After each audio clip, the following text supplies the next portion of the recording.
no honors, no respect. Here comes Dad. In 3 days, Kyiv turned into a stream of coffins to Russia. My husband died. We are very grateful to you. And there are not enough coffins for everyone. A whole bunch of guys. They brought with them their dress uniforms to march along Khreshchatyk. And now they are returning home in wooden Macintoshes. Their parents and children are suing for payments, and their wives are looking for new husbands so that their businesses do not stand idle. Why did the war turn into a pursuit of profit, and what are the real losses of the Russian Federation? Watch the special report. The first million. The price of the Russian war against Ukraine.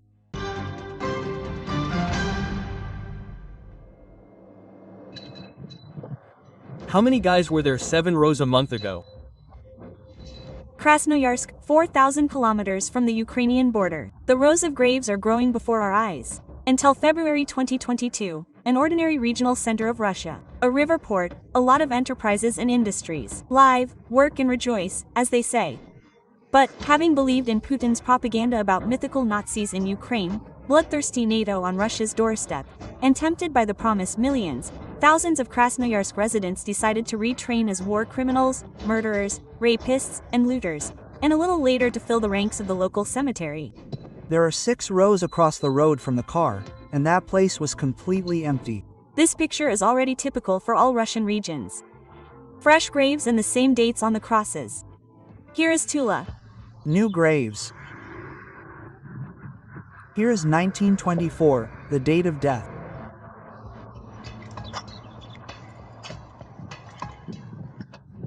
Also 1924, quite a creepy place. It becomes somehow creepy to be here. And this Tagliati was once assembled here for the Zhiguli, which the entire Soviet Union drove. Now they plan to produce martyrs to kill Ukrainians, and they are expanding the cemeteries. Our first Alley of Glory is in Stolyati, and this Alley of Glory is already the second in Stolyati, and there is a third Olesva in the Muslim cemetery. This is a boy who literally a month ago there were only 9 graves here. That was a month ago.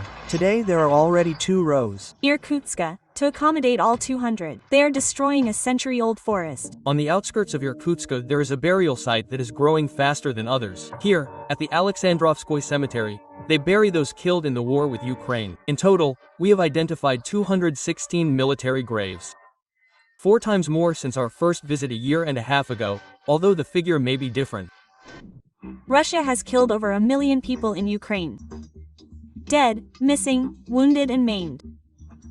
Record losses since World War II. Well, like it or not, be patient, my beauty. And it looks like the Russian population will have to endure this for a long time. After all, the Kremlin does not even hide it. It does not keep track of the coffins. To appreciate the level of cynicism, take a closer look at the monument to the Russian occupiers in one of the Samara villages. 2 villagers died in Afghanistan, 1 in Chechnya, and 34 in Ukraine.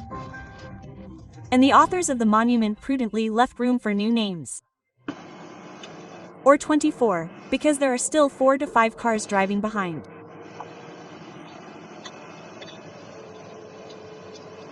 Today, the largest batch seems to be from the neighboring region of Ulanovska. Even the hearse driver, who regularly meets planes with coffins, is shocked by the scale of the losses. Today, the airfield in Ulanovska is a nightmare. A very large batch arrived. 2 planes. 180 people and, it seems, 30 cars with 2 planes each began to depart. The Kremlin is hiding the real number of killed soldiers, but journalists have established the names of at least 110,000 of the dead. These are only those whose names are mentioned on memorial plaques, in obituaries and local social networks. These are statistics compiled by the BBC and Mediazona, 2 teams of journalists. They compile them using open sources, that is, public pages, vKontakte, yes, various hero desks, some rural WhatsApp chats. Well, everything that leaks out. Of course, these 110,000 are the lower limit. This is the minimum that leaks out. I repeat, in reality, of course, there are more. The journalists themselves admit that they only give the minimum figures and count only those whose names have been established and whose deaths have been confirmed, while the total number of dead Russians can reach 300,000. very competently. This is a very skillful, frankly speaking, competently constructed propaganda policy, the essence of which boils down to a terrible thesis. The greater the losses, the greater the victory looks.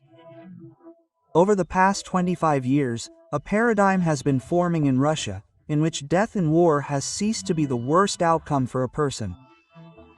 The alternative: either you drink yourself to death, forgive me, or die from drugs, or die as a hero, getting a chance for a certain social lift. And in addition, a kind of jackpot in the form of material benefits for the family of the deceased. But there is also a category of irretrievable losses. The wounded, the maimed, who will never return to duty.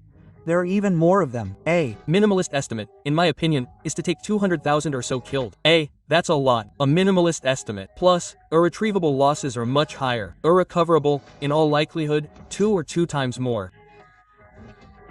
Someone may think there are more, someone less, but the most conservative estimates say that the figures for irretrievable losses are approaching 500,000. And if you take the figure of even 300,000 dead at face value, your eyes don't lie. This is what the fields near the Ukrainian front look like.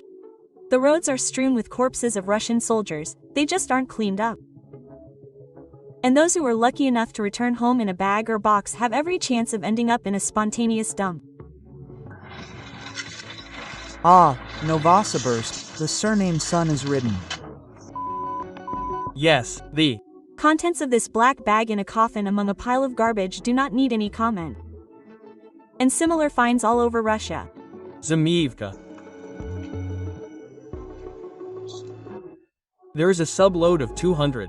Guards Private Brezhnev. So here are the defenders of the family in the trash. A zinc coffin was found in a trash heap in the Chelyabinsk yard. The coffin belonged to a serviceman who died during the SVO. The man's body was brought in this coffin. May 28, 2024. Cemetery of nameless certain local residents of people. Right here in this cemetery, on the territory of this cemetery, lie the transport boxes of the dead participants in the military actions during the special combat operation. The second 8 sides in the boxes are the game boxes, which were brought by the guy's senior Sergeant Almayev as. That's how they bury people who have no family, who have no one to bury. What can we say about any honors or respect? Pompous funerals with an orchestra and condolences from officials exclusively for propaganda filming. As soon as the cameras are turned off, the servants of the regime demonstrate their usual contempt for the population. Here, officials from the Krasnodar territory admit in private conversations, everything that is done is for show, so that they don't scold from above. When why should I meet with these matters, but I go and bow to the sea, I carry all this stuff. Do you really think that I have a sense of guilt? And you think it's easy for me to go and look at the sense of smell without being rude? And this is how things really are with funerals. In the Chelyabinsk region, a hearse got stuck in the mud, because the road there is regularly washed out. The car had to be pushed to the cemetery. Where does the money go for road construction, and why will Chelyabinsk residents continue to get stuck in the mud for a long time? You will find out a little later on the way to the cemetery. Watch it, it's worth it. Meanwhile, the geography of the two cities has changed during the war. At first, people from the poor national republics of Tuva, Buryatia, Bashkortostan predominated. The war became a way for the poor population to earn money. Now, richer regions have been added, for example, Tatarstan. But the capital is still untouchable. Imagine that these spoiled Muscovites, for example, residents of St. Petersburg, who have their tiles laid 6 times a year to make it even more glamorous, were offered 100,000 rubles. Or 200,000 rubles, for going to kill people and possibly being killed themselves. Of course, they will refuse, and that is why the conscription from Moscow is practically zero, from St. Petersburg too. But when you come to some downtrodden Bashkir kid in the village, who works in Pyatarachka for 7,000 rubles, some big boss tells him that the country has been attacked by a terrible NATO. Here's an accordion for you, here is a bottle of vodka for you, and go, let's defend. Money remains the main motive for participating in the war against Ukraine. The recruitment principle has changed. I know, for example, how they act in Tatarstan. Their own don't go even for the big day of Tatarstan, one of the these largest payments along with Moscow, I think, with St. Petersburg. They attract residents from other regions, they are enrolled in local battalions, and they go as if from Tatarstan. Therefore, from Tatarstan, well, one of the leaders in terms of the number of fatalities. Tatarstan simply has money, so it kind of involves these people. And, accordingly, whoever has more money wins, he is the main merchant. And here everything is like on the market. The higher the demand, the more expensive the supply. Local governors inflate the amounts of payments in order to fulfill the plan and curry favor with Putin. So, this Russian marginal part of people, yes, of course, is not all people, but it is significant, it is large, it is also wildly indebted there. There were these instant money kiosks and other similar ones all over Russia. The most terrible one of these networks belonged to the Putin family. It was registered directly to Lyudmila Putin, and this is a well-known fact. There were journalistic investigations about this. That is, they also hooked these marginals on loans. Yes, come, and you only need a passport, nothing more. Get money, get drunk, forget about it. And that is also why, that is, a huge number of people go there to pay off debts. Or you cannot risk it all, but send a neighbor to slaughter. They pay for this too, though less. Here's an official announcement from the Tatarstan website. 150,000 rubles if you sentence someone to death, that is, persuade a person to go to war. Man is a wolf to man. This is what really applies to Russia. The Kremlin reports that they recruit 30,000 new fighters every month and loudly notes, they are recruiting volunteers. Recruiting is a very beautiful word. It's the same as, well, let's say that they managed to recruit people to prison, and Stalin somehow managed to recruit people to the Gulag. It's amazing how he did it, our cunning mustachioed one. It's quite simple. When your hands are untied, when you have a law according to which you can sign a contract with a person who is sitting in a pre-trial detention center. Is this, excuse me, recruitment or what? That is, in order to sign a contract with a person, you do not need to prove his guilt. This is not a prison. You just need to accuse him of something, of some kind of embezzlement, of stealing some, I don't know, roofing felt, whatever. Put a bag in his pocket, which the duty officer has there, and put it in your pocket. He can stitch up Article 228, and then, excuse me, up to life imprisonment. And you can do absolutely anything you want with a person. And this, anything, is used first and foremost by Russian commanders. Please. Oh, please, please, please, please. Aya, please. How do you like it? Oh. Better shoot me right away, please. Kherson direction, the so-called carousel. Punishment for those who refuse to go on a meat assault. The culprit is tied by the legs to a car and dragged across a field. Periodically beaten. This is another Russian method of motivating personnel. Pit. Well, lie down, we will treat your bronchitis. You failed to complete the task, damn it. Why did you use Molchatev's method, damn it? Judging by the conversation, these Russians are guilty of weak immunity. Russian commanders have dozens of methods of influencing their own. Moral humiliation, torture by hunger and cold, beatings, executions, or you cannot waste bullets, but arrange gladiator fights in the pit. Cayman said that whoever wants this will come out here. Who will come out here? Do you hear? No. Dear. Whoever enters here will come out of this pit. With their hands and feet. Well, who are you sitting around for? Come on, finish them off. You got it right. To earn the commander's forgiveness and get out of the pit, you need to kill your neighbor in misfortune. The order was carried out. At the same time, the Kremlin knows about torture among its own, but they are indifferent to the suffering of victims of tyranny. Moreover, Putin decided to legalize all this through amendments to the disciplinary regulations. True, in the document, abuse is called field guardhouses. The whole country, our multinational people, supports our heroes. In words, in fact, they are supported by homemade crutches, on which even the wounded and crippled are sent to storm. This phenomenon has already been dubbed Kaliki. And it's not about selflessness or propaganda. We won't stop at the price. It's just easier to report to the Kremlin military leaders. To the commander. To the commander. As scary as it sounds, it's often easier to send soldiers to certain death in order to report later. We couldn't carry out the order because we simply ran out of people. Just like running out of bullets. You see, here a soldier is equated to a consumable, both a bullet and a person. And if he has at least some combat unit left, no matter whether it moves on 2, 3 or 4 limbs, he will use it to the last to carry out the order. No, that's it, goodbye, that's the end.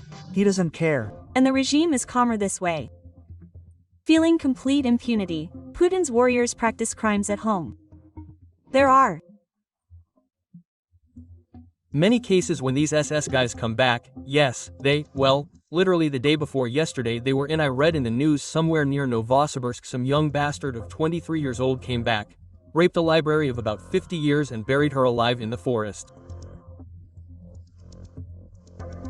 And then he came back to see if she was dead. No. Then, when they buried her, it turned out that she was still alive in the ground, and there was no public resonance. Well, it happened. This news, it is already quite commonplace. Putin has so far managed to keep Russia in 2 realities. In one, there's war, hundreds of thousands of coffins, a surge in violence across the country. In the other, imaginary prosperity and ostentatious stability. The so-called Putin stagnation lasted for more than 10 years, but there was no catastrophe, because, there were large oil and gas revenues, and these revenues were spent on one purpose or another. The population had a feeling that, in general, life was improving. But now, over these 3 years of war, it has changed a lot. The Russian economy. Russia has always lived by exporting to Europe, and this has always been the basis of the Russian economy. Plus, it was forced to restructure itself very strongly on a war footing, and this is always detrimental to the civilian economy. Plus, it started killing its own people in the war. And Russia already had a bad demographic situation. That is, Russia now, has, as it were, ruined its chances for a good future with the war. It has a future, because it has a huge territory, huge cleanliness, it will exist, but a good future for this country will not work out. Soon it will be 25, and on behalf of all Zoomers I want to say that we all from the fact that we cannot buy anything for the basic foundation. Of course, we cannot buy an apartment. We can live in rent for 100,000 rubles a month or take out a mortgage for 28% of good Hunger Games. And here we are again for the 3rd year sitting in isolation. True, you can go outside, only with the obscene inflation and prices of the whole world. The Central Bank of Russia published a figure that inflation for the poor was 20% per annum. It is different hyperinflation. If you buy a Bentel and a View of Cliquois, then you are not so close to hyperinflation, because these products are so expensive that they rise in price very little. They are already insanely expensive. That's it. But when you are a poor person and buy a borscht set, then your prices are rising very quickly. The cry of Zoomers. This is how they mockingly call such videos on social networks. Young Russians realize that they cannot count on a bright future. I just spend the prices that I spent before the new year in 23. And the prices that I spent before the new year in 24. These are 2 different countries. These are 2 different lives. Prices have simply risen so much that my salary, which I received then, is not enough now, and I am not raising it. Why raise my salary? We will continue to live normally like this. I am tired of spending so much money just to exist. I cannot afford any kind of vacation. I cannot afford to go somewhere for a walk or go to the cinema, because I just spend it on food and housing. 20% inflation. This is the price that every Russian pays for Putin's imperial ambitions, for patriotism, for silent consent, and even for being outside of politics. 20% that could be put aside for an apartment, Putin takes for war. He will put his hands in the pocket of every Russian to finance murder and terror in a neighboring state. The economy is a complex machine, and the main thing to understand is that this machine is like a bicycle. You have to pedal all the time so that you can move. And when you make civilian products, then they go into civilian life, and they begin to bring in money for many years, many cycles, turnovers. But when you make a tank, when you make a shell, you fire and everything is lost. And all the resources, all the money that was spent on it, at that moment died. They no longer return to the economy. They do not work in it, they fell out of it, they burned up in it. And here's the promise, the solution to where the money for road repairs disappears. To the Chelyabinsk cemetery. When you, say, build roads in the USA, then this is civil engineering. Then cars drive on these roads, carry goods, Americans move, and this works for economic growth. But in Russia now, on the contrary, all the money goes to the war. And hearses with dead occupiers have to be pushed to the cemetery by the entire funeral procession, and nothing will change. Millions in compensation for contracts eat up the last in local budgets. What should go to building roads, maintaining kindergartens, salaries for teachers, doctors? You don't pay teachers' salaries, you close the clinics to hell, and instead you throw money at everyone passing by, and maybe one of them, gaping, will sign a contract. And please, throw the same money at your relatives. After all, for them, the death of loved ones is not a tragedy, but a way to get rich. My husband died in the PMC Wagner. A regular stormtrooper is 240,000 rubles. I received the salary. The power of attorney was in my name. For me, it's not a lot of money. Their life insurance for the death of a soldier is 5 million. That is, they gave us every penny in cash. I was listed as the recipient, and his mother was listed. That is, 50% for me, 50% for her. That is 2.5 million. It's clear that I won't be able to go wild here. Yes, I also ask myself why he died. Let's be honest, for the money. After the 40th day, I flew to the Maldives. More resourceful people already know how to put such earnings on stream. Well, I'm already over 30, right? What should I do now if I want an apartment? Where can I get money? Yes, everything is easy and simple. Now you find a man who serves for his own, he dies, and you get 8 million. A working scheme. Of course, now many do that. Many women come to us with these 8 million, buy some cheap apartment. For this truth, unpleasant for the Russian regime, a case was opened against the realtor who blurted out too much. She was forced to apologize and sent to correctional labor. It is not so easy to cope with the business on bones. Although there are punctures here too.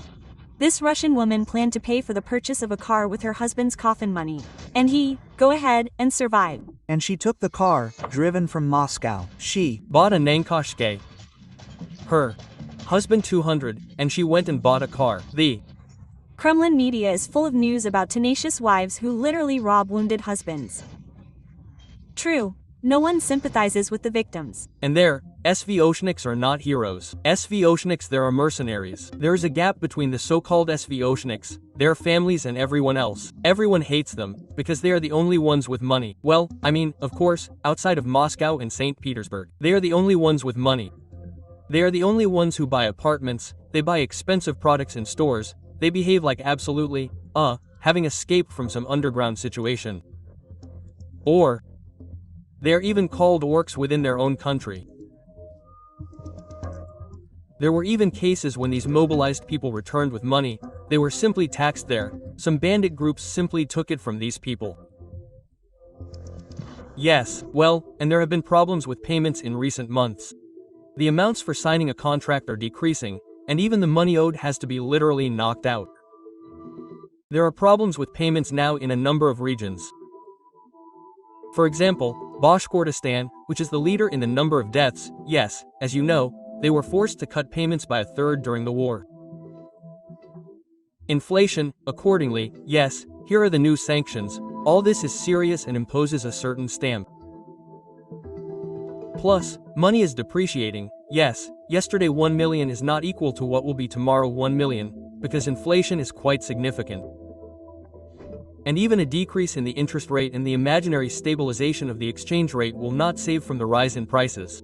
The Kremlin broke the central bank over its knee, and now, in order to maintain the illusion of stability, they are preparing to launch the printing press. People working in business understood this signal that Russia will now go to hyperinflation.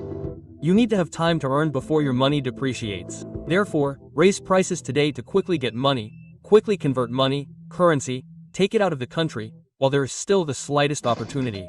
Well, those who left Putin's army are shedding tears. They are beginning to realize that they are crippled and rejected by society. Used and thrown away like waste material. Helpless for the weekend, they let go well out of happiness. I can't do anything that she dreamed of tactics. Poka.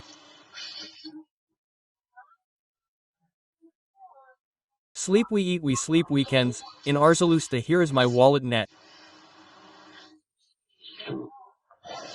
It is only on paper contract there they won't ask for what are you fighting for? What are you for? What do you want?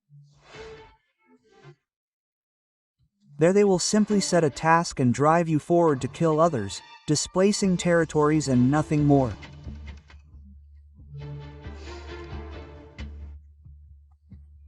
Along the way, while you are going there, you see only the corpses of your people, that is, Russian soldiers.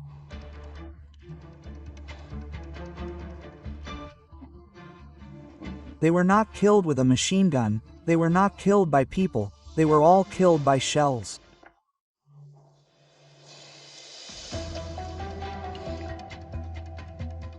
Apocalypse, the Forced march to Kyiv turned into a bloody adventure for Russia, in which human life lost its value. But death is in demand. Let it become cheaper every day. The dead are traded, the living are forced, and poverty has been turned into a weapon of recruitment. And while the elites enjoy comfort, ordinary Russians rot in the fields, in garbage dumps and in mass graves. The system built on lies and violence continues to devour its own. Senya Borvinenko, Special Report.